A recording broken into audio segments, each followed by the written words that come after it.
រី iPhone 17 ហាក់កំពុងទទួលបាននូវការរិះគន់ទៅលើគុណភាពសំឡេងដែលវាគឺជាមុខងារមូលដ្ឋានរបស់ smartphone ថ្មីនេះសារព័ត៌មាន Bloomberg បានរាយការណ៍ថាបន្ទាប់ពីបានទៅកាន់ហាងរបស់ Apple ធំៗនៅទីក្រុង New York ហុងកុង សៀងហៃ និង London ដើម្បីពិនិត្យមើលឧបករណ៍ iPhone 17 នៅទីតាំងបង្ហាញគឺមានស្នាមឆ្កូតជាច្រើនដែលអាចមើលឃើញទៅលើ model ជាច្រើនស្នាមនោះកើតឡើងក្នុងរយៈពេលប្រមាណម៉ោងប៉ុណ្ណោះបន្ទាប់ពីការដាក់តាំងបង្ហាញស្នាមនោះត្រូវបានគេមើលឃើញថានៅលើស៊ុមឬផ្នែកខាងក្រោយពេលប្រើឧបករណ៍សារ MagSafe និងប្រដាប់ដាក់ទូរស័ព្ទបញ្ឈរដែលគេហៅថា Protective Ring Stand រីឯ The Verge ដែលជាសារព័ត៌មានបច្ចេកវិទ្យាថ្មីនៅអាមេរិកក៏បានបញ្ជាក់ថាមានការតវ៉ាថាខាងជ្រុងអាលុយមីញ៉ូមជុំវិញកាមេរ៉ាមានភាពងាយរងនឹងការខូចខាតបញ្ហានេះក៏កើតឡើងក្នុងពេលដែល Apple មិនបានណែនាំអំពីមុខងារ AI ដ៏ពិសេសនៅលើ iPhone 17 ទាំងឡាយដូចជាក្រុមហ៊ុន Samsung និង Google ដែលផ្ដោតទៅលើ AI នៅក្នុង smartphone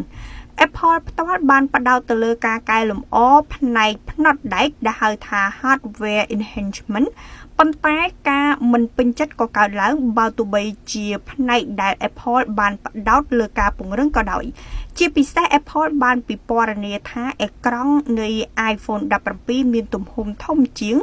ភ្លឺស្ទើរតែ3ដងនិងធន់នឹងស្នាមឆ្កូតឬជ្រាបទឹកបានល្អឡើង3ដង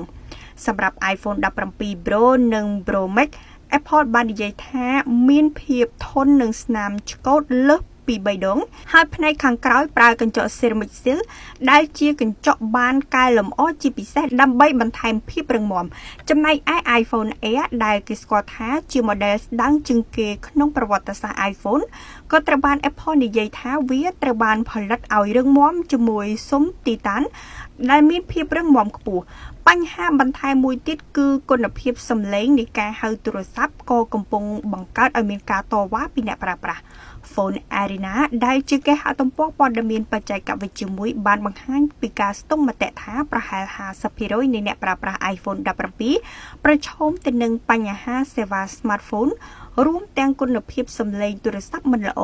ដោយបានបន្ថែមថាបញ្ហានេះកើតឡើងទូទាំងបណ្ដាញទូរស័ព្ទធំៗនៅសហរដ្ឋអាមេរិកនិងក្រុមហ៊ុន MVNO ផ្សេងទៀតផងដែរ